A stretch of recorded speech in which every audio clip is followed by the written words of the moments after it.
bienvenue pour cette nouvelle Sugia, donc sur Purim. Bezrat Hashem, on va bien étudier pendant une semaine, arriver à Purim rempli de Torah. On va étudier deux sujets donc de Purim, qui est Mishloach Manot et Matot Levionim. On va essayer de comprendre en fait la mitzvah, sur quoi elle tient. Par exemple, on verra d'abord dans Matot Levionim, le premier sujet. Qu'est-ce que c'est Matot Levionim? Est-ce que c'est une mitzvah qui est de tzedaka, comme toute l'année? Donc on va répéter cette mitzvah, d'accord? Mais juste on doit bien s'efforcer à la donner pendant Purim. Est-ce que c'est cette mitzvah-là? Et donc il y aurait des incidences à cause de ça, comme on verra juste après. Ou bien on dit non, Matot Levionim, c'est une mitzvah qui est une nouvelle mitzvah à Purim pour réjouir les pauvres. Donc c'est ça le fondement, c'est de réjouir les pauvres à ce moment-là. C'est pas une mitzvah de tzedaka, c'est bien que la tzedaka aussi ça réjouit.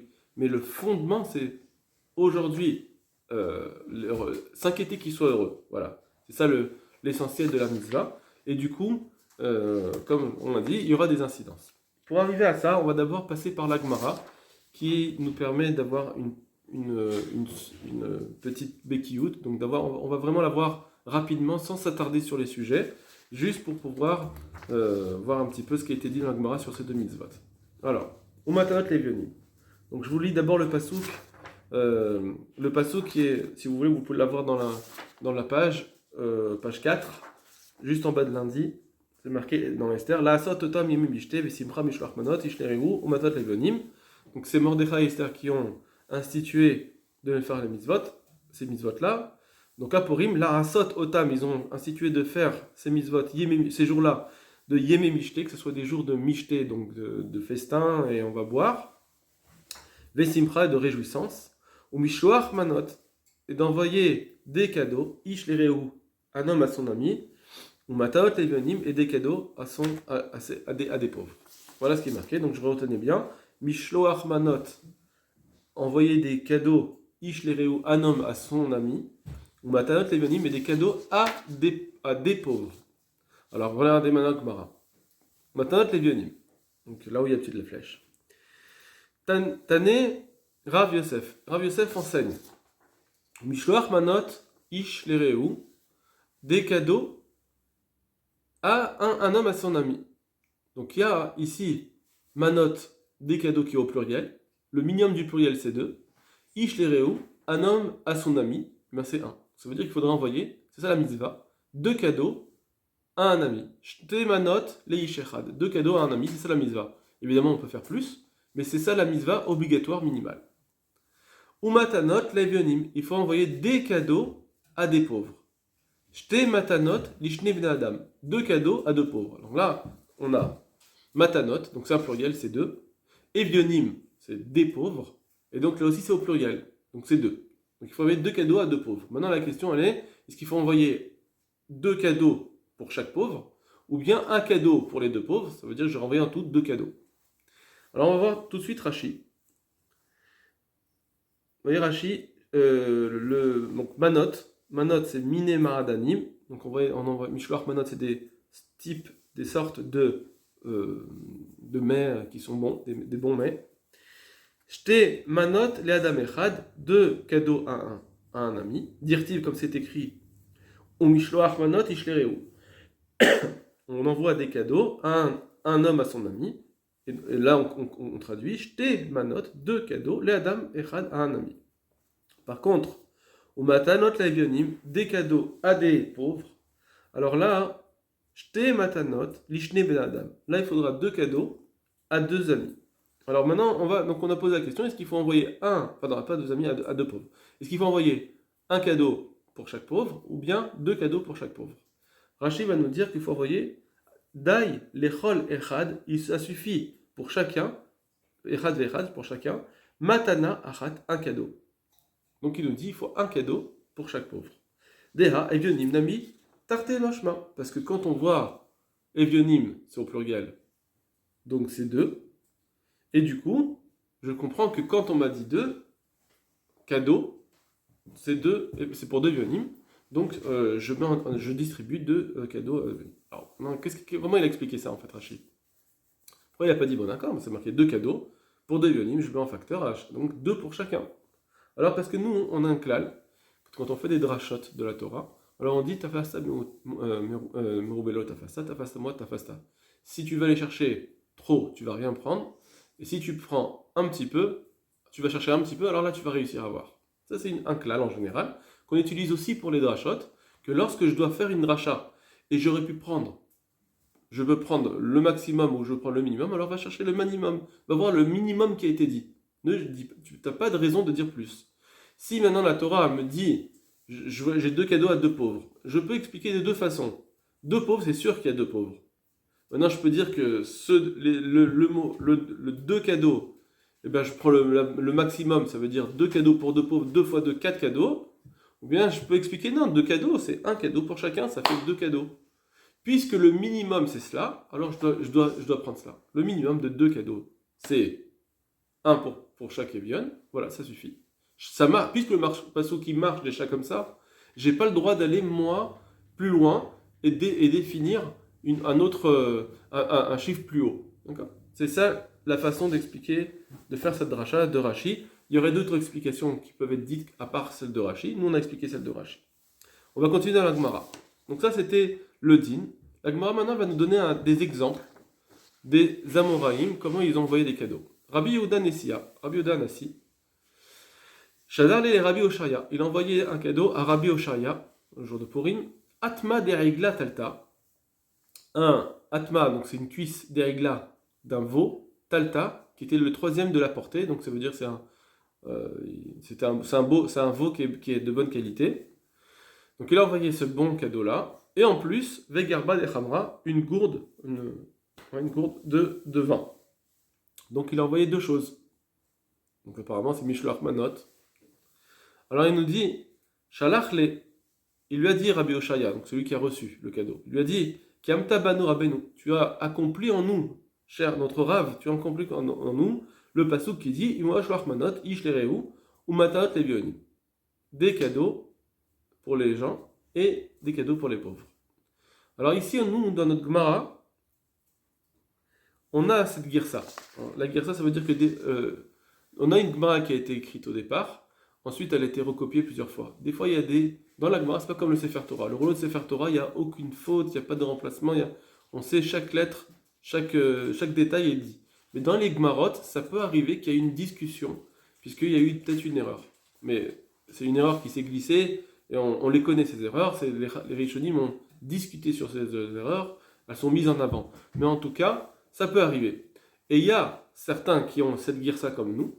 Donc apparemment, on pourrait dire qu'ici, qu'est-ce qu'il a dit? Il a dit, tu as fait en nous Mishloach Manot et Matot Levenim. Matot Levenim parce qu'on est pauvre, et Mishloach Manot parce qu'on est des amis. Donc c'est un beau cadeau que tu as fait, puisque c'est un beau cadeau. Alors ça s'appelle Mishloach Manot et en plus Matot Levenim. Donc ça voudrait dire qu'on pourrait faire d'une pierre deux coups, de faire en même temps Mishloach Manot et Matot Levenim. Ça c'est une des façons d'expliquer.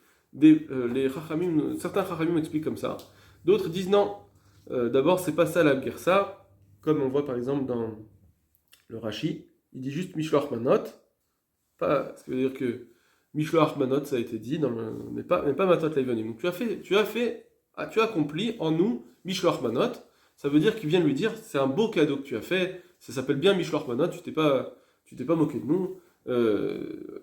Puisqu'on a un certain standing, et tu as été d'après ce standing, ça va. Et donc il lit pas dans sa girsa, Rashi, il n'y a pas dans sa girsa les mots Matanot, les avionim. Certains disent que même s'il avait la girsa, on pourrait dire qu'en réalité il est venu juste dire Mishloach Manot, tu as fait la Mishloach Manot. Non, Matanot l'avionim, ça, en réalité c'est la fin du pasuk, il a juste cité la fin du pasuk, mais tu as bien accompli cette mitzvah de Mishloach Manot. Bon, on va pas trop s'attarder parce que c'est pas un din qu'on va voir, c'est pas le centre de notre sujet, c'est pourquoi je préfère passer et avancer. Rabba, Shadarle les Marie Barmar, Mia Beyad Abaye. Maintenant, Rabba, qui est un autre Rav, Shadarle, il a envoyé les Marie Barmar, à Marie Barmar, un autre, il a envoyé un des cadeaux à Marie, Beyad Abaye, par le biais de Abaye, donc Abaye était le chaliar pour ses cadeaux. Mais l'autre, qu'est-ce qu'il a envoyé? Melo Taska des Kasba. Il a envoyé Melo, quelque chose de rempli. Taska, c'est un sac. Donc un sac rempli. des kasbah de dattes, ou malé kassa des kamra, et un verre plein de farine des afshuna qui est sucrée. Ça veut dire que c'est de la farine qui a été séchée, etc. Elle est très bonne, elle est devenue assez sucrée. Donc voilà, il a envoyé ces deux choses-là.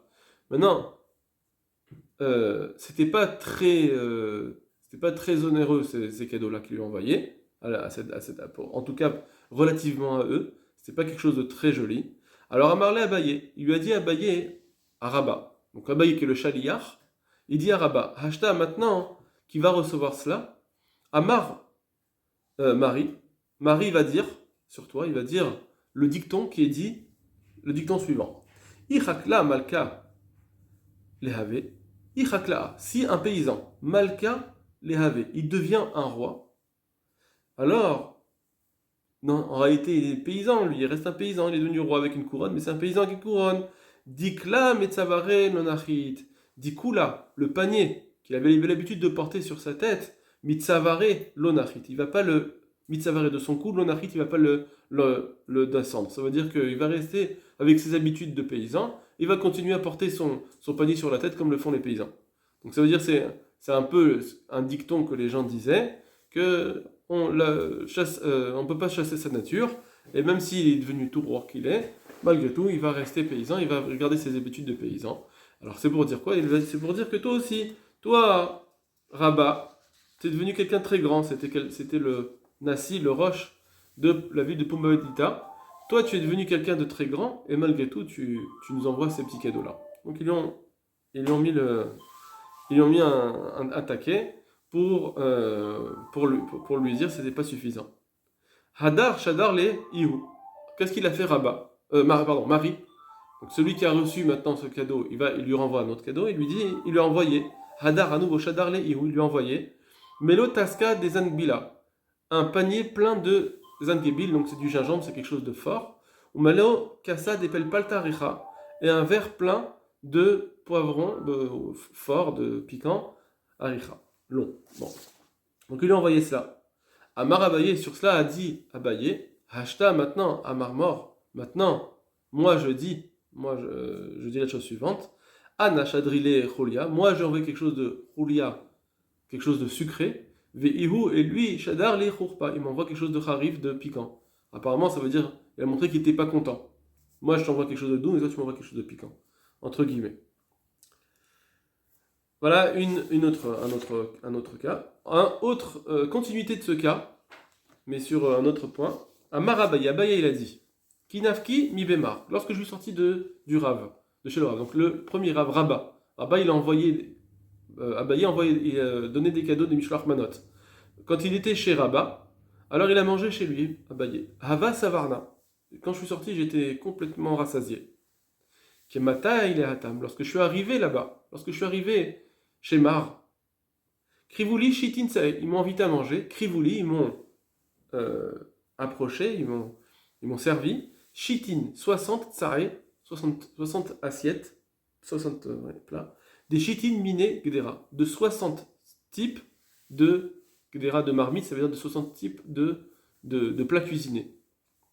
Alors il y en a qui disent que c'est une exagération, on a dit que non. Varlebeu Shitin Plougé, et j'en ai mangé 60 morceaux. Ou Bishula Batraïta, et le dernier plat qu'on m'a approché, qu'on m'a servi, Avou Karoulé, il l'appelait Tzli Kedar. Tzli, ça veut dire griller Kedar d'une marmite. Ça veut dire que c'est une marmite dans laquelle on a grillé un plat. Ça veut dire qu'on a cuit en réalité, mais sans eau. Avec l'eau, c'est un bichoul. Sans eau, c'est Tzli. Et il avait l'air bon. Alors, Vebara, il est michas Tza'a Abatra. Et j'ai voulu grignoter un petit peu de ce dernier plat qu'on m'a servi. Donc, j'étais savé au départ. On m'a servi 60 plats, j'en ai mangé 60 morceaux. Malgré tout, j'avais encore envie de manger, parce que c'était très bon. Amar Abaye, alors Abaye il a dit, Haïnu Damrinche, c'est ce que les gens disent. En fait, c'est un dicton qui dit, par rapport à ce que j'ai vécu, Kafin, Ania, les pauvres, ils ont faim. Kafin, c'est avoir faim. Kafin, Ania, les pauvres, ils ont faim, parce qu'ils n'ont pas de quoi manger. Vélo Yadam, mais ils ne savent pas. En réalité, eux, ils vous disent, non, mais ça va, je suis rassasié. Dans la journée, ils oublient leur faim, Ils sentent même pas qu'ils ont faim, mais en réalité, ils ont faim. Je le vois d'ici parce que moi-même, qui étais rassasié, en réalité, j'ai vu que j'avais encore de la place pour manger, j'avais encore faim. Ça, c'est une possibilité de comprendre. Inami, ou bien on peut dire la chose suivante sur ce qui m'est arrivé à Abaye. Revacha levesima shriar. De la place pour quelque chose de sucré, pour quelque chose de bon, qui a du bon goût, pour un dessert par exemple, shriar, il y en a toujours. Il y a toujours de la place dans l'estomac pour manger un bon dessert. Voilà, Abaye, sa conclusion. Donc ça, c'est ce qui a été dit sur cette Gemara. Sur les Mishloach Manot, Matot Levionim, on voit que voilà, ils ont bien fêté Purim, envoyé des beaux cadeaux, envoyé des Matot Levionim qui soient jolis et de bien manger pendant Purim, de faire des vrais festins. C'est une grande mitzvah en soi, et c'est la mitzvah, c'est d'être saméach, d'avoir beaucoup de simcha, c'est le jour de la simcha de toute l'année, et donc il faut, c'est sûr que c'est mieux de ne pas travailler, d'essayer de ne pas travailler. Il n'y a pas d'issour comme un Shabbat, bien sûr, ou Yom Tov, mais bon, il faut savoir que c'est pas bien, il ne faut pas travailler, il n'y a pas de Sivan Bracha. On doit se réjouir, c'est un jour, on doit se réjouir pour Akadosh Baruch Hu, pour la mitzvah. Et donc, voilà, je vous souhaite un bon Purim Bezrat Hashem la fin de semaine, si Dieu veut. Au revoir.